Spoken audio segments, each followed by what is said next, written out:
Sutton United Talk Time on podcast. It's the Sutton Podcast. And there it is! Sutton United of the GM Vauxhall Conference have put out First Division Coventry City, winners of the FA Cup themselves less than 2 years ago. And what a moment to enjoy for the fans of this Surrey side. They've had their moments before, but never one like this. But the whistle goes now. Delight for Sutton United.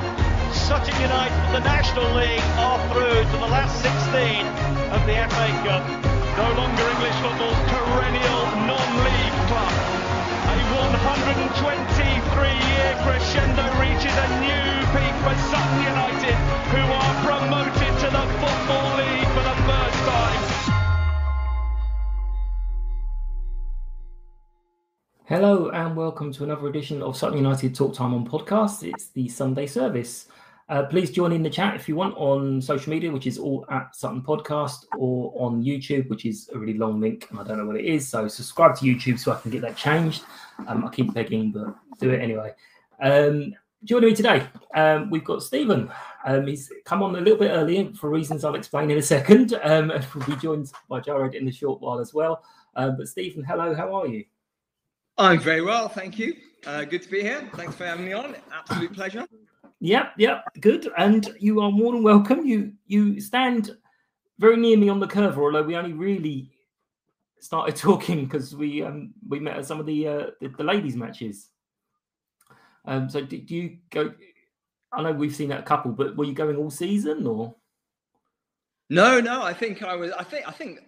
I don't know if it was the first one you went to, but the one you were at when I first met you was the first one I went to. And How bizarre! A bit like yourself, actually, as a way of getting the children out of the house a bit and creating a bit of space for our other halves. So I thought it'd be a good thing to do. I've always wanted my I've got two girls. I've always wanted to get them into football a little bit and see some women's matches. And the Sutton games felt like the right opportunity, and they're really enjoying it. Lovely. Well, we got chatting a couple of the games about different things, and one of the conversations was brought up one of my favourite players ever, Cyril Regis, because he went to my old school, and I just remember him in his England shirt, just looking like an England player should, with just filling it out, and that brought up another conversation about your early years and the teams you support. And I used the word teams. And then I mentioned it on the podcast, probably unfairly. You were quite easily identified and outed.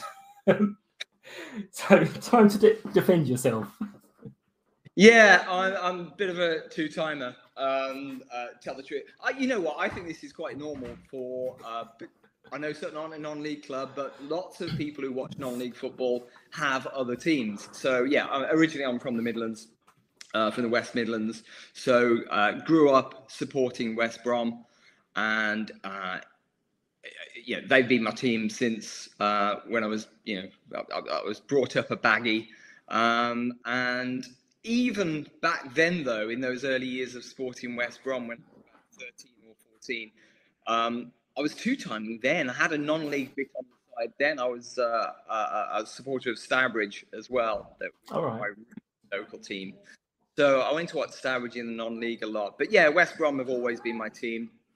Actually, going back to Stourbridge, I think the first Stourbridge game I ever saw was against Forest Green Rovers. Really? I think it was the Beezer Holmes Midland division at the time. Pretty sure Stourbridge won, but I went back anyway. But I've always followed West Brom home and away as well. Well, I was when I was living in the Midlands. I moved away when I was about 18 from the Midlands. Still support West Brom. Certainly go to London whenever I can. But even back then, Sutton came onto my radar. Obviously, it was the FA Cup against Coventry in 1988, 89, was it? When Coventry were knocked out by Sutton. So that was the first time Sutton came on the radar. And as it turned up, I ended up moving to Sutton back in 2012, I think it was. And I've always been a fan of supporting the team. So in the, what would it have been, Conference South, I suppose, wouldn't it, in 2015? Yeah. But, you know, I had 2 young kids, including a newborn, so I didn't get to many games, but certainly was there when the promotion season to the National League, what was that, 2016, I think? Yes, yeah. I got to quite a few games then. Then the 2017, the FA Cup run with London. My wife was actually working at the time for What's On in Sutton, the Facebook group. So all right. I actually got into those games with a press pass as a pitch side photographer, mainly taking pictures of the crowd, to be honest. You probably got a picture of my. You probably did the picture of my really old style flag. I was taking pictures all day. I just seen what's going on with my camera there. It seemed to have went out for a second. But yeah, that was, you know, it's been a slow, gradual process of watching Sutton more frequently. This year, a neighbour of mine bought 2 season tickets. I think with the intention of just taking, you know, different friends along to different games. So everyone else can experience the joy that is Sutton United at home. And I'm afraid to say I've been hogging the season tickets quite a bit. Game at home games this season. And, I've been to a few away games too. So yeah, what started as a bit of a flirtation, you know, it's sort of become a full-on affair. And now I'm in pretty deep. Now, you asked me who I'm bored. I don't know. I think it's probably above West Brom, but I don't know. Can you have 2 teams? I always thought you could have 2 teams, but yeah, I mean, I think Stourbridge, Sutton. Yeah, that Stourbridge thing is quite funny because obviously I didn't know that, and yet here I am, got you on the day after we played Forest Green. So all these little things are lining up. It's as if I'm planning it. I can assure everyone that I am not planning these things. Yeah. I can't actually remember which one it was, whether it was AB or Bruce who said that we're not, it was a couple of years ago now, we're not ashamed to be people's second club. So we were doing a big push on season tickets. We were getting things like Wimbledon supporters, Palace supporters, and it was like, we don't care. We're not bothered about it. But as I used your example, it's now people going, oh, actually now Sutton are in the league, which is my first club, because certain people, obviously with Premier League and these big prices, people are being priced out. There's no denying it. You couldn't dream of sitting there going, yeah, I'll tell you what, I'll bring the 2 kids to football, because that's a huge amount of money, especially with all the other bits you buy. Whereas Sutton, all right, you don't really begrudge them coming in and running around like lunatics and not actually watching the football because you're like, that's fine, they're okay. But yeah, it does happen that lots of people end up supporting Sutton only because they've popped along for a little while. And as we heard with Gabriel last week, you pop along and you think, oh, I'll volunteer for that. That'll be fine. And then they've hooked you, they've caught you, they've reeled you in. The thing, I mean, it's a club that's really easy to love. You know, I went to a West Brom game this season. I went away at Millwall. It was a pretty ugly game, to be honest. It was a bit of a hassle getting out, at least half an hour. It was a pretty ugly away end as well. West Brom fans were trying to get rid of the manager. We lost 2-0. And I just can't say I really enjoyed my afternoon of football, to be honest, in stark contrast to an afternoon at Sutton United, which is, you know, we have lost, but you know, win, lose or draw, it's always a good afternoon, and you know, the atmosphere is always great. There's a lot of love going on at the moment between the fans and the team and the club. It's just a very positive vibe. And yeah, when I went to the West Brom game, it was just such a negative vibe. So yeah, it just kind of struck me that there's a real stark contrast, and there's a lot to love about non-league football. I was watching Quest actually I say non-league football. I still do. I know, yeah, so do we. Still very much there for a lot of Sutton fans. But yeah, I was watching the Quest last night, and when you get to the lower divisions, it's just interesting looking around at the stadiums and, you know, the quirkiness, and, you know, the Sutton's got quite a stadium, fair to say. But yeah, there's a lot to love about non-league football. You're closer to the game, you're closer to the club, and yeah, I've fallen head over heels. Yeah, there's the little things that you can just.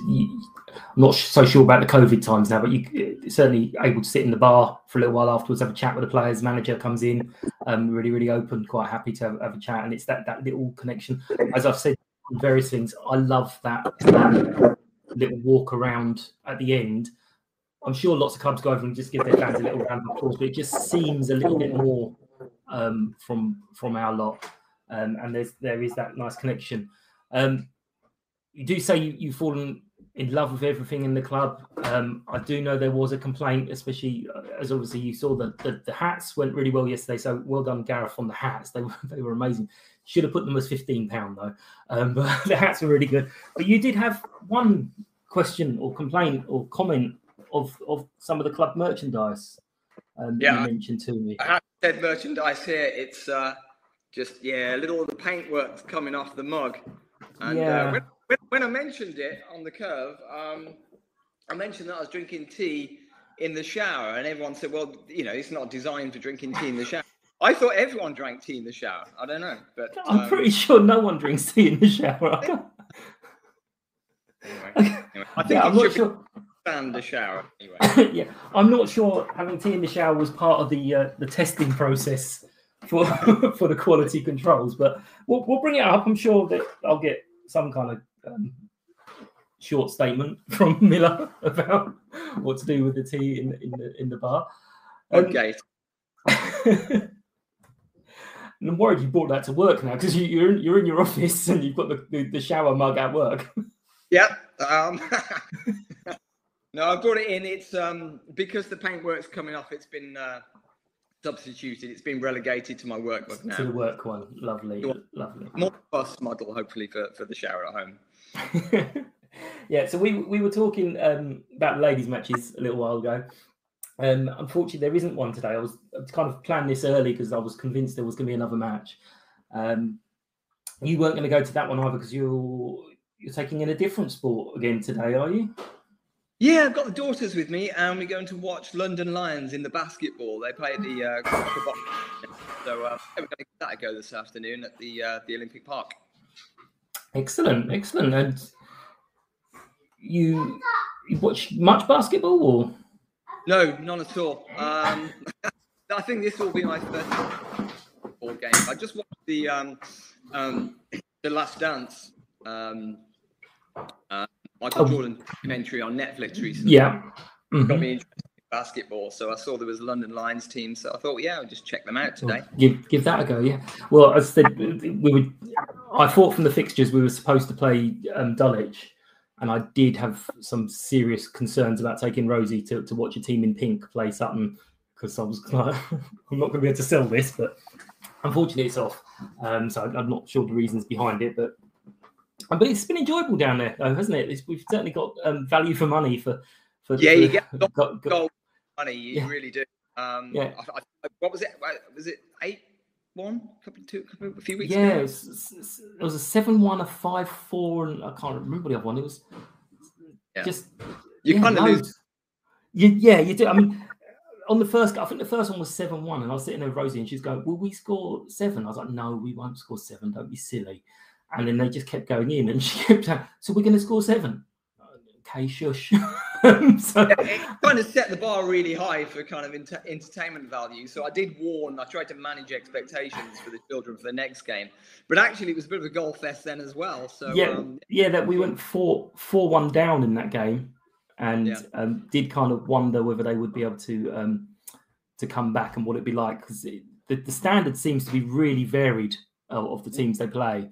So you did kind of wonder that do they get a bit complacent, I think is the word, but no, they fought back, and the one that threw me was when they took Darcy had scored a hat-trick, I think, and they took her off, or she'd scored 2, sorry, and they took her off, and I was like, hang on a minute, she's banging these goals when they've taken her off, and then 10-15 minutes later they put her back on. It was like rolling subs. Yeah, okay, I get it now. I should probably check these things out, but it was it's all good fun. It's all good games, and anyone who wants to get down there, please do. It's always nice to see more and more people supporting the ladies' sides.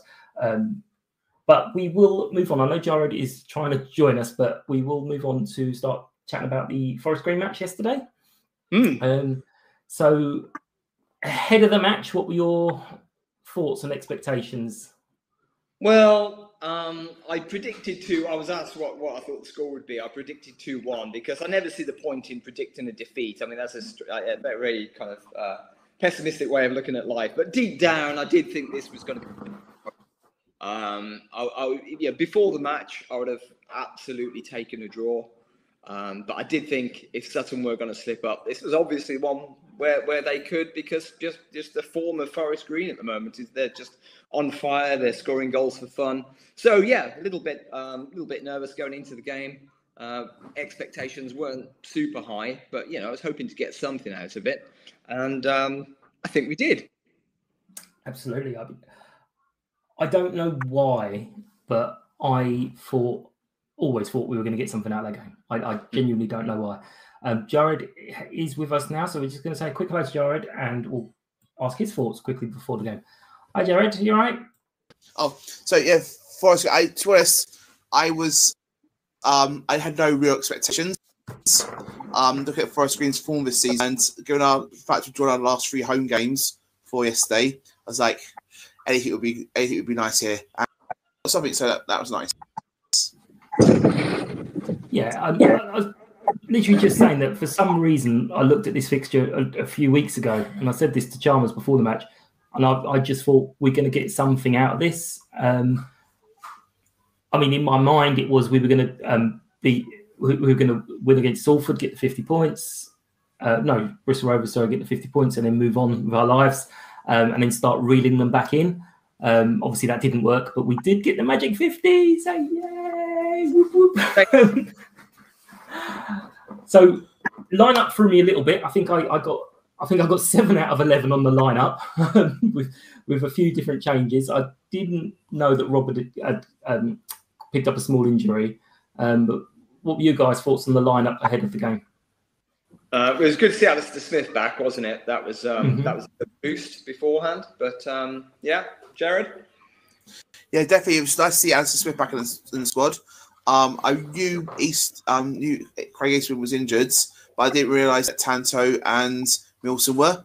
So, so I was a little bit shocked. But so, given those 2 guys were injured, it was pretty much the lineup I would have expected, given the players we had available. It was also extremely nice to see Kobe and Harry on the bench in the squad for the first time in gosh knows how long.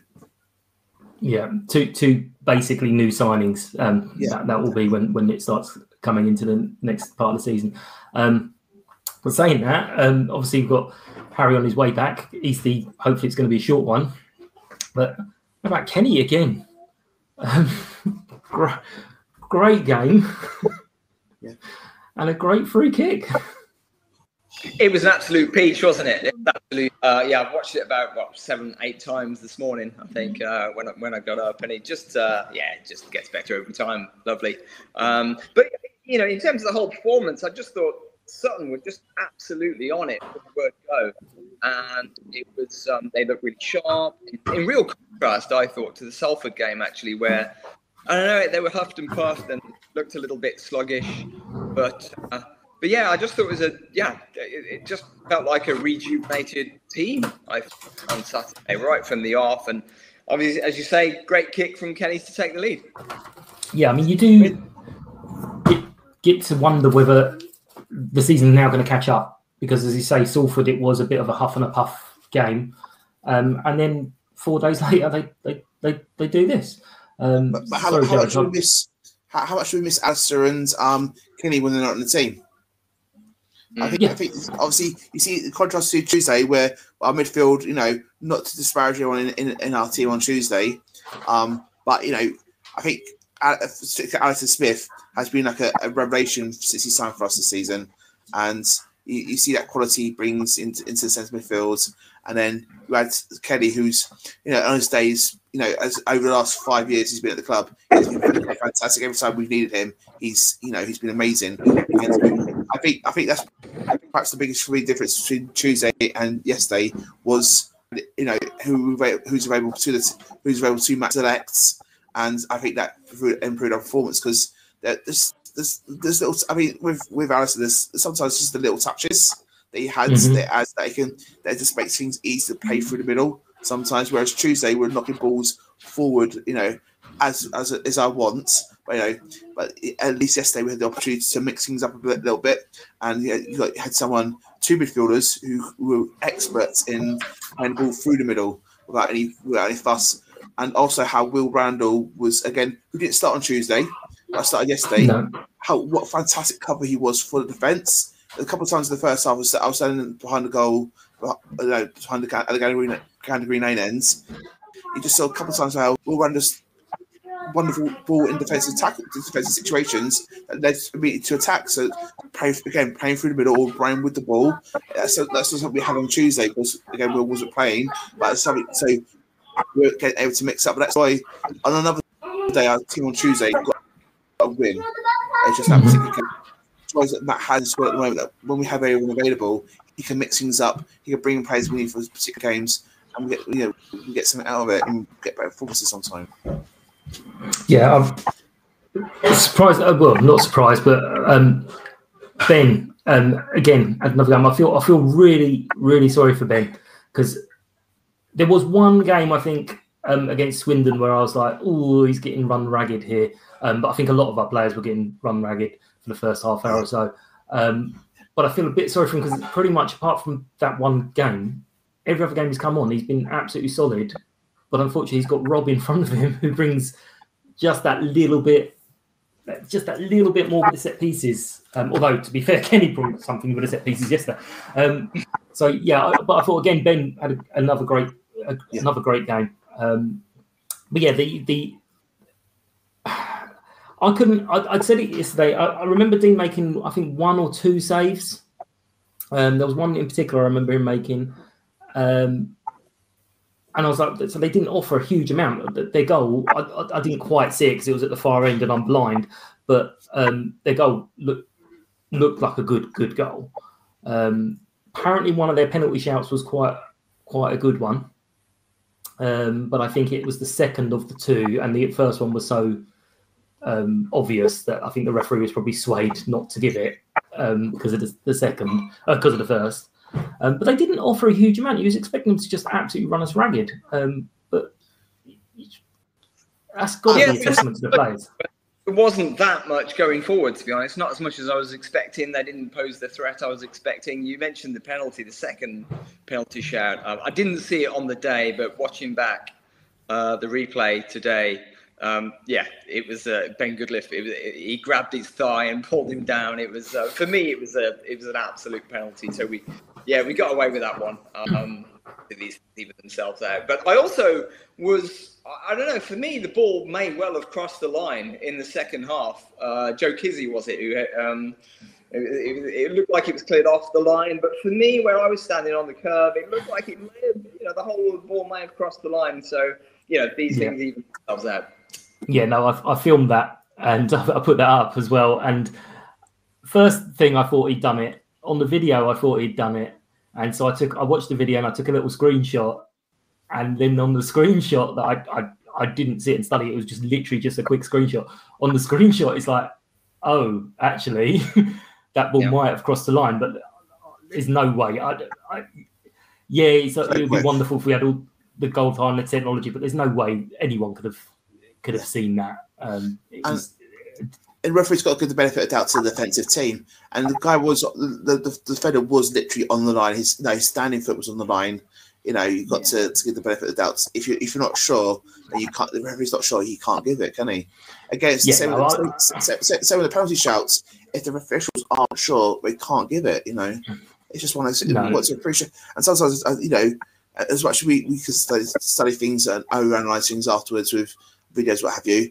The referee's got a split-second decision to make. Exactly. And sometimes I'm guilty of this myself. Numerous occasions, every match, I'll be like, "Oh, wait, you see that referee? Wait, you see that?" But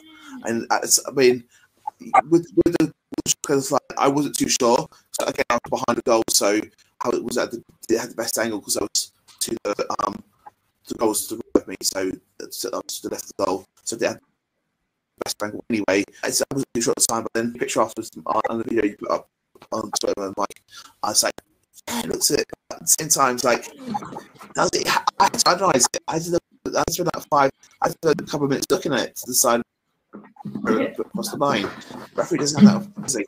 No, absolutely. And I mean, this this is one of the funny things, and why Sutton fans are a very odd bunch, because pretty much that's the opinion of everyone of, oh well, you know what, it might have been across the line, but there's no way the ref can be sure, and fair play to so there'll be other teams screaming about that it's a bias against them from all officials ever. No, I didn't put it up because I was thinking, oh my god, look at this. It's just I literally just every now and then I whip the camera out just to see if I get anything interesting. And I think up until yesterday it was once in like 10 years. I've got David doing some step overs. So it was just as someone had said, oh, VAR, I think it was you or someone you with, Stephen, someone had said, oh, we need VAR. And I just thought, let me watch that back. And it was like, oh, let me just see. I wouldn't have said that. I'm not a massive fan of VAR. No, it might have been someone you were with or someone just ahead of you guys, but VAR's taken away that moment, hasn't it? Where you kind of, you get that moment when the ball's gone in, and you used to just celebrate automatically, and now it's like you kind of have to watch and wait. You have to wait, and then it's a watered down version. The goal line technology in the Premier League, it's pretty much instantaneous. The referee gets like a buzz on their wristwatch, on the wrist. So there's no debate. So for example, if it's a style goal, they'll still get the buzz because the technology has registered the goal going to the line. That would have happened yesterday. It had crossed the line, of course. We think it did, but again, we're debating it. We can't say for sure, and we can. No, absolutely not. And it's the other thing to really remember is all of the ball across all of the line. Yeah. So if 1 millimetre of the ball isn't over one blade of grass, then it's not actually a goal. So it wasn't a goal anyway because the referee said it wasn't a goal. So there we go. But still 1-1 draw. Very creditable with the league leaders. Brings up the 50 points as we've mentioned. So what's next? What do we want now? Now we've got our magic 50. What the hell am I going to talk about? Promotion. Well, I've got 2 dates in my diary, 2 Wembley dates in my diary. So the expectations are high with me. I've only got the 1 Wembley date in my diary. Let's push on for 3rd. Why not? Why not? Why can't we push on for 3rd? It's first of all, as an exile, it does save me a lot of money and travel if you get also promotion. So I'm thinking about my wallet if I might say anything. Also, why not? We're 2 points behind at the moment, but we've got 16 games. The minimum games left. There's 16 games left. So there's a lot of football to be played. We've got got Mansfield and Newport bank holiday weekends. We've got some big games. Everyone's got to play each other still in the top 7, the promotion in the automatic and let's go Forest Green. They're not a factor anymore. So everyone from 2nd to 8th got to play each other at least once. Different various formations. Why not aim for promotion? I've only got the 1 Wembley date in my diary, and that's for the John's Trophy. I do think the other day in my diary is Harrogate away. We secure promotion in the first spot.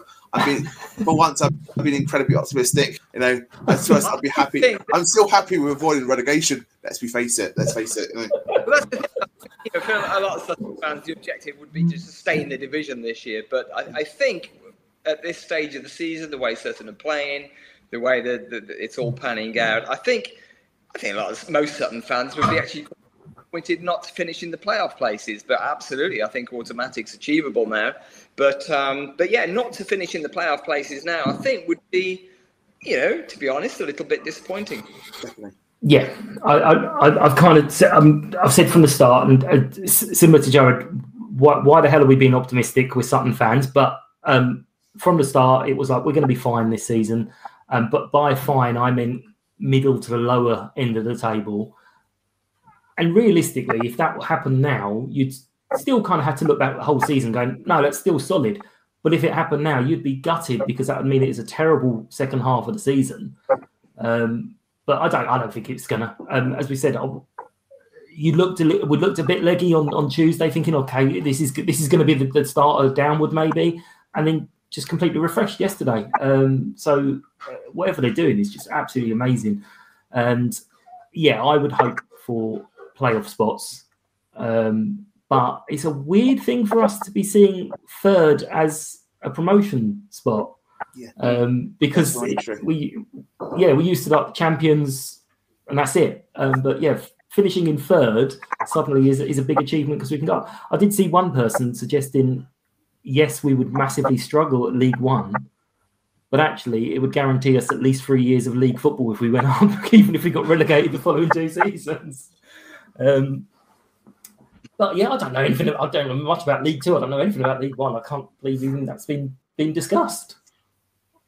I'm just looking at the away days, to be honest. Sorry, Jarvis, go again. I was looking at the away days in League One, to be honest. You got potentially next season Portsmouth, Sheffield Wednesday, Sunderland, Derby County, Reading, Cardiff City, which is useful for me. Then you potentially got Wimbledon staying up as well. Charlton, you've got so many just interesting away days. So the fan side of me wants to see it, but the risk. I saw that comment as well. But us, potentially struggling in League One. They said that we're potentially struggling in League Two. They said we're potentially struggling in the National League. We shouldn't go. What we've seen in the last 18 months, particularly the last 18 months, as 2 years, 18 months as pause, in terms of the team. Since November of 2019, since we had turned around the form, 2019, so November 2019, we've just seen the team just step up to level every time they've been asked to step up to the level. We've seen the club step up to the level every time they've been asked to step up to the level. It's going to be challenging. Football's challenging. I remember, back in the mid 2000s, where we were happy to be in the Conference South, where we were happy to be here. We were happy to be here. We're having fun. That's all that matters. Don't want to push ourselves. We might, push ourselves too far. What ended up happening? 2007, 2008.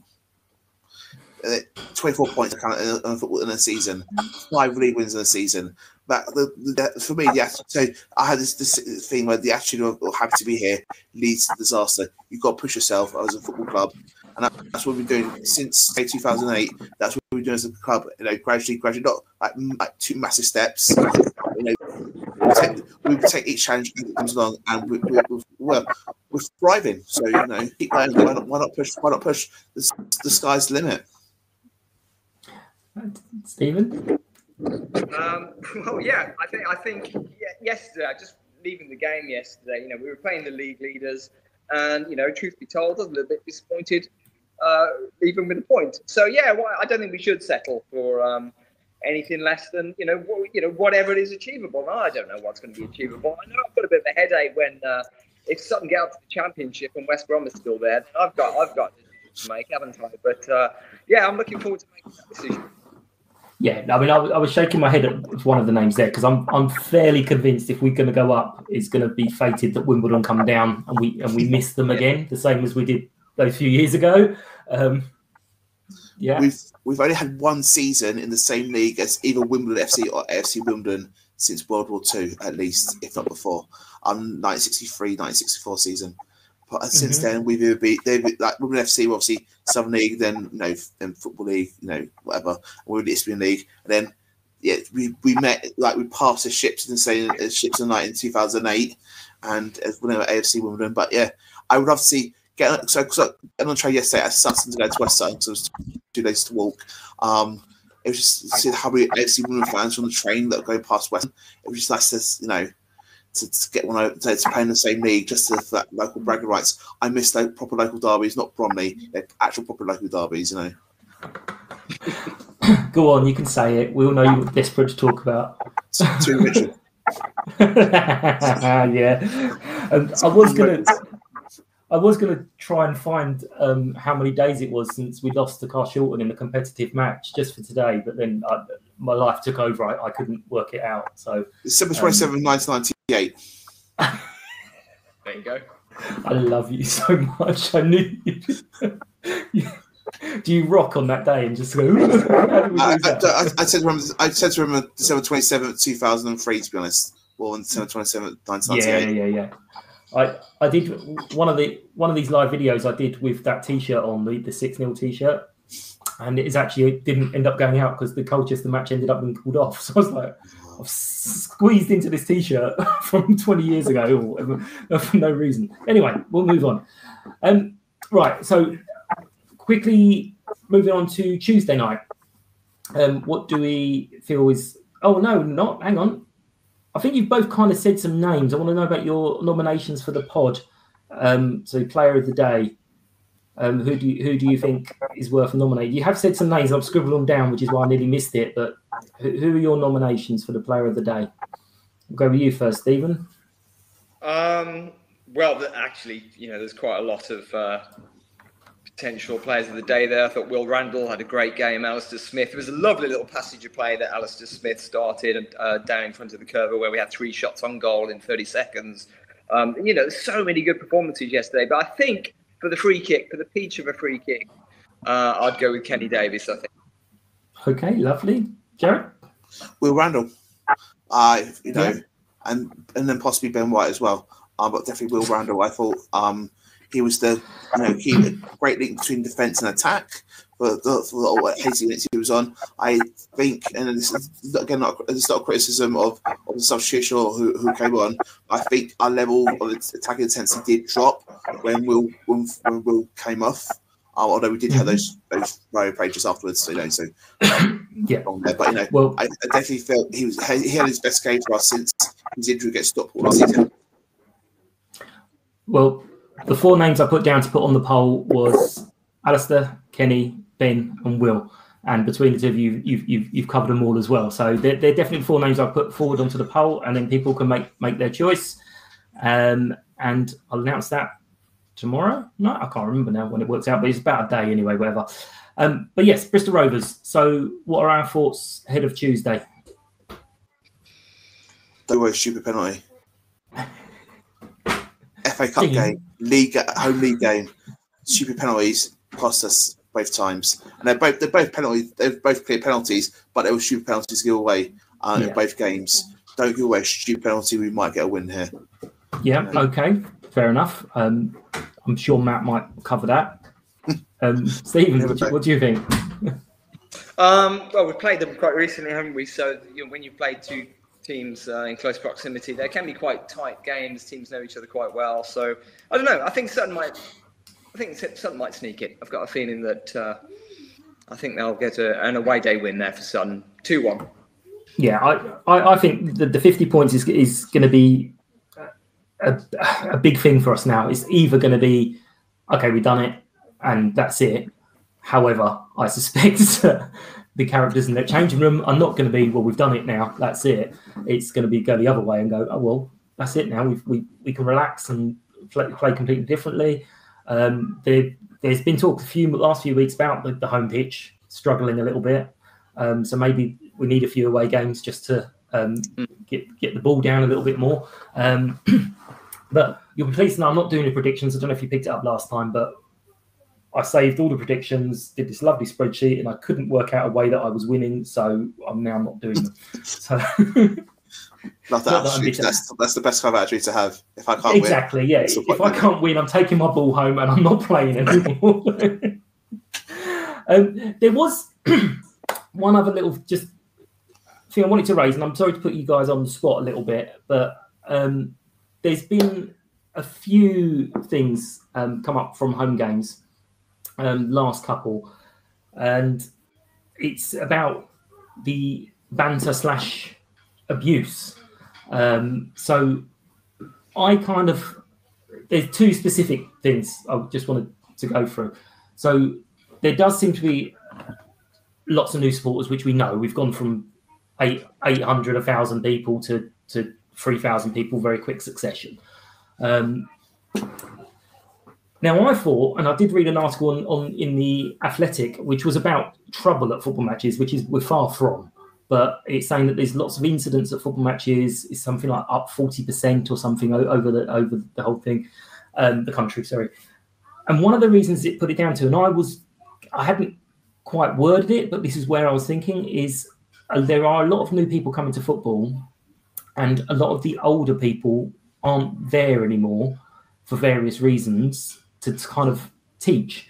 So we're all a similar age bracket. I know you're a bit younger than us, Jared, sorry, but it was similar-ish ages where the older people would have been saying to us, "We go and tell those kids to shut up," and potentially would have been just standing with them a little bit, teaching them. But how do some of the kids realise the difference between when someone makes a mistake, the whole crowd shouting "wanker, wanker, wanker, wanker," saying that's okay, to then calling someone an inbred and a sex offender is not okay? How do we teach them what is acceptable or not? It's not just a subtle problem either. No. Sorry, don't get me wrong. I know this is a TikTok, Instagram likes, funny, always this hilarious, and then trying to copy the behaviour. Yeah. I get that. I'm not saying it's just Sutton at all. Because I went to a game in the Welsh League quite recently, where it was great to see those two groups that which don't really see at Welsh football, Welsh domestic football, like two groups of young people supporting their teams passionately, and then you start hearing words like nonsense. You hear things. The kids set up a flare. Both sets of fans set up flares, and it's just like it's a problem. And I was speaking earlier in the season when you see that lots of fans run onto pitches, and it's not just kids either. It's all about people in their 20s and 30s are running onto pitches just for likes on social medias and what have you. Mm-hmm. And this probably happened before the pandemic. And look at the Arsenal game as instances of that. But I think it's got a lot more pronounced in the start of this season, and I think a lot of it may be to the fact because people just act up just in general. I was on the way home last night in Swansea City Centre, and people just acting up who weren't back to that before because they're out for the first time in 2 years. I think there's a lot of pent up stupidity. But going back to what you said, how do we set an example? What can we do? It's about setting an example. I remember when I was those kids' age, I was just as bad. I feel sorry for anyone who had to be near me back in 20 odd years ago when I was stupid and dumb. I'm still stupid and dumb, but I'm less so. And a lot of it's because of the example of people first of all saying, "What are you doing, Jared? Stop being an idiot all your life," and then set a good example. I mean, one of the great things about this season about the massive increase of fans is how many of those fans coming to the grounds are families, are teenagers. Mm-hmm. A lot of them, I was by a group of teenagers yesterday who I hadn't seen before. Loved it. They were good as gold. They were supporting the team. They were getting behind the team. Yeah, there was some odd comments here and there, but that's odd comments are odd comments. But for the most part, they were great, and the majority of people are great. At Stevenage away, the group of lads behind us who were just shouting it out, just wild abuse the keeper for the second half. So one of the guys behind us, sat next to me, just turned around and said, "Shut up," and they shut up. So they got behind the rest of the game, but no one that stupid baiting for the sake of baiting of someone. I think so. There is responsibility to one or two people to tell people to shut up and just act sensibly, and then set the example of how to do it. It's a long-term process, though, and it may take a while for some kids to realise stop being idiots. Speaking from personal experience of myself. Yeah, I mean, this one of the greatest things in my life is that social media did not exist when I was young and making all my mistakes. I do get it, and I kind of there is that element of this article I was reading were calling for banning orders for all sorts of things, and I'm sitting there going, hang on a minute, if you're 15, 16 and you make a mistake, obviously you shouldn't, there's things you shouldn't be doing, but banning you for life, they were calling lifetime bans for certain things, it was like, well, hang on, how's that person ever going to learn? But yeah, sorry, Stephen, just your views as well on just the whole... No, are things getting worse, or am I just getting older and kind of seeing things that maybe I didn't see in my younger years? I don't know. Like Jared, I was an idiot at football matches, I'm sure. But it's great to see the youth element in Sutton. And when I walked in the gate yesterday, behind the goal, there's just so many young people, and that's brilliant for the football club. But they do bring with them some immaturity, and I think some of the baiting of the goalkeepers has been particularly kind of nauseating this season, where a bit of banter is great, but it's kind of been 45 minutes of solid abuse, sometimes. And I do think it is on more mature people maybe to just call them out a bit. Whenever you hear whatever it is, misogyny, racism, homophobia, whatever, actually call it out. Just have a word. And I think that's the only thing we can do. And they need to be told that what's acceptable and what's not acceptable. And I do think people should be allowed to make mistakes. I don't see people banned for life for making a mistake or being a bit of an idiot. But, they do need to be told. They do need to be told, otherwise they won't learn. But I do think it's a broader problem. Like, I was at Millwall West Brom a few weeks ago, and I said to a few people after the match, it was like being back in the 80s. I don't know if it was because it was Millwall or because West Brom fans were particularly unhappy with the way things were going with the club there. But it was an ugly atmosphere. And, there was 3 flares thrown on the pitch. There was a seat ripped up, thrown on the pitch. And, it's not the sort of environment I've been in quite a long time. So I don't know if things are getting worse or not.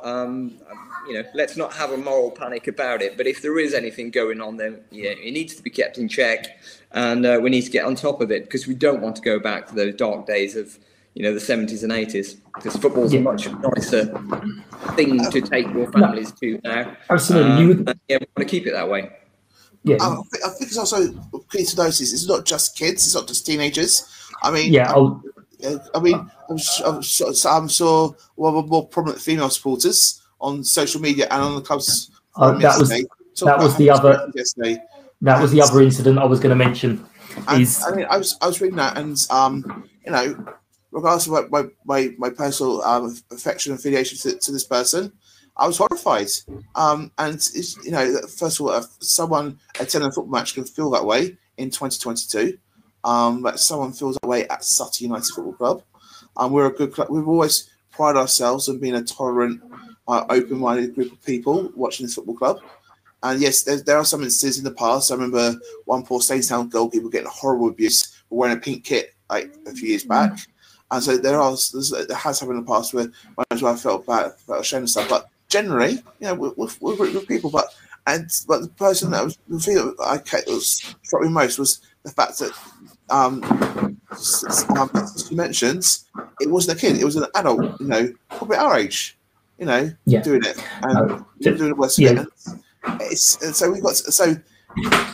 But again, when someone's called it out and when someone's attention to, it was the situation can at least start to be rectified if we call it out, and it's up to us as not just, it shouldn't be just up to the victim, where it be a female football supporter, a football supporter of a different race or ethnicity or different sexual orientation, who should call us out. It should be up to all of us to call. If we see it, we should call it out. And I say this, no, I'm a full blood, I'm a moral coward, and I need to step my game up and call it out when I see it. But if we call it out, then that's the first step to stopping it. Yeah, no, absolutely. I mean, as I said, that was the other incident I was going to bring up, because I had made the assumption it was going to be kids being the bravado and ha ha ha, aren't I funny? I mean, just back on the goalkeepers for just a sec. The goalkeeper yesterday, apparently he said to someone that a great team, but he was a little bit pissed off with some of the remarks from behind the goal, which does change from years back, where you'd have a bit of a laugh and a bit of banter with the goalkeeper, and you tell them they were shit and all the rest of it. And at the end of the match, they usually kind of turn around and give you a little wave and like very fun. Or if something was particularly good, like I know Wayne had two sides of the coin, where he did kind of often turn around and go, yeah, very funny. And then there was the other time at Kingstonian where he didn't find it so funny. No one said he wasn't justified, but then I was really shocked when I sort of said to her well, hang on, was that our brats or was that their brats? And she said, no, it was mature men, which I was like, oh my God, that's worse. Because I kind of, as I said, assumed it was, as we said, people needing to learn, grow up a little bit, become a bit mature, but it wasn't. It was mature people telling her that I didn't write the words down because I think I've memorized them. It's all right. That's just football. You'll get it when you come more often. Turns out it's his second match at Sutton, and it is roughly her 1500th match at Sutton. Sounds like she's not even missed that many Sutton games that are behind closed doors in 20 years. No, know exactly what it's like at Sutton. But as you say, it's not just having the bravery to go up. Now, this was an unfortunate set of incidents where there was a lot of people around that didn't really know. And again, even if it was, do we need to be going steaming, going, oh, you, and all that kind of stuff? It's about balance of making them feel certainly uncomfortable. You can't stop people thinking comments, but saying these comments, potentially, yeah, do we want someone like that coming back to Sutton? Not really. It was comments it was actually directed to a female steward, which again, you then question, as has been questioned, why the male stewards didn't kind of step in. But maybe she doesn't want them to. We don't know that. We don't know her view. She might have said, no, absolutely don't do anything. But yeah, it's just disappointing, really, to read these things. Now, hopefully, it will be one of those things that, along with some of the comments with the kids, kind of gets dragged out. We are getting lots of new visitors. The only thing we can say is at least it's someone who we've not seen before, because that'd be even more disappointing if it was someone that we kind of knew. But aside from it being pointed out to us, how can we notice these things? Because I know I don't notice any of these things because I'm sitting there staring at the match. I've learned not to say, well, I didn't hear it, so it didn't happen. I know that because we saw that even at the Crawley match, where straight away when Kobe was abused, all the Crawley fans were like, well, I didn't hear it. It doesn't matter whether you heard it or not. I think it's a case. I mean, again, I try to focus on the game itself. I have banter with my mates, what have you. But it's like perhaps the thing going forward then to the next couple of games, maybe it's like to, if you listen to someone, listen to their experiences. Then you try to listen to what's going on around you. So try and be so focused on yourself. Just try this because you know it's happened. So perhaps maybe just try to listen around. And I feel bad because myself, because I normally stand with this person. And because when guys, that was happy yesterday. So I mean,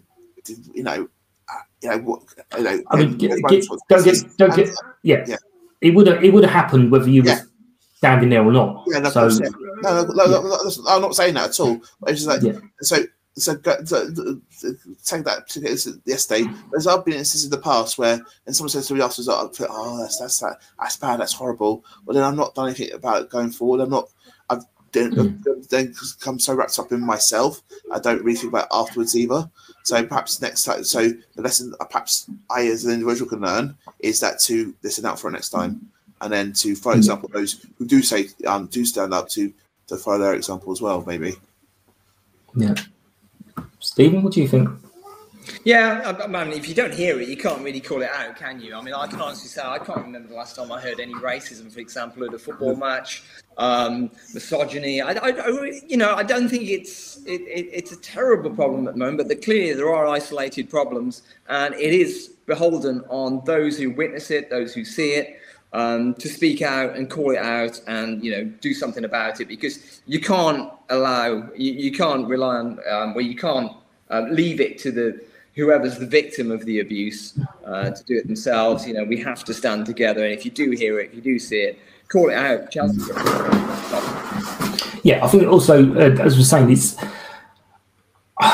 potentially we don't hear it because you don't choose to stand in places where you might have heard something you thought, oh, you know what, and you just move rather than calling it out. I mean, who knows why I've chosen where to stand on there. I just am fixed to that spot. But is it because at some point I've heard things in the past that I didn't like and I've just wandered off somewhere else? Certainly don't stand with Jared because of...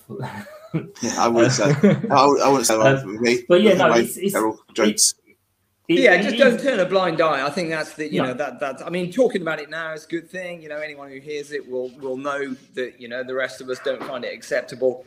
But yeah, I think you just have to, I think it's about potentially having a quiet word with your mates. If they just kind of, do you know what? It's not funny anymore.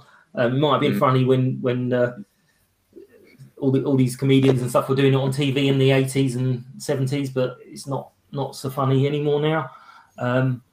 But it's something we got to keep our eyes open on, and certainly we don't want that Sutton to get a reputation for this kind of stuff. But as we said, it isn't just Sutton's problem; it's everywhere. That doesn't mean it doesn't need to be fixed. We might need to take the lead on fixing it, but at least there is that it's not just us having the problem. But certainly we don't like it here, and we prefer a little quieter club where everyone's happy. On that, everyone's happy. Did you all see the tweets from was it Aaron from I think it's the Daily Star sports editor? And he was like, I'm at a football league club where one of the officials is standing in the bar in a shiny jacket waving $2,000 in the air. Never change, Sutton United, never change. I mean, it's those kind of things that make everyone love the club, because it's all these little bizarre little things that we do. And I think the general consensus is, and you were kind of hinting at it and as we opened, Stephen, is we're taking non-league to the football league. We're not forgetting our roots. We're not forgetting where we come from. We're just taking it all the way to the Premier, to the League One. On that slightly happier note, but it is a serious message about, if you hear it, call it out, guys. But I will let you go because I know you're going to need to get off to the match in a minute, Stephen. Thank you very much for your time, gents. Thank you everyone for listening. And please, if you've got any comments, any thoughts, any ideas, you can obviously send them to the club. Comment to me if you want, and I'll send them to the club on your behalf at Sutton Podcast or mike@suttonpodcast.com. And take care. Thank you all for your time. United! United! United! United! United!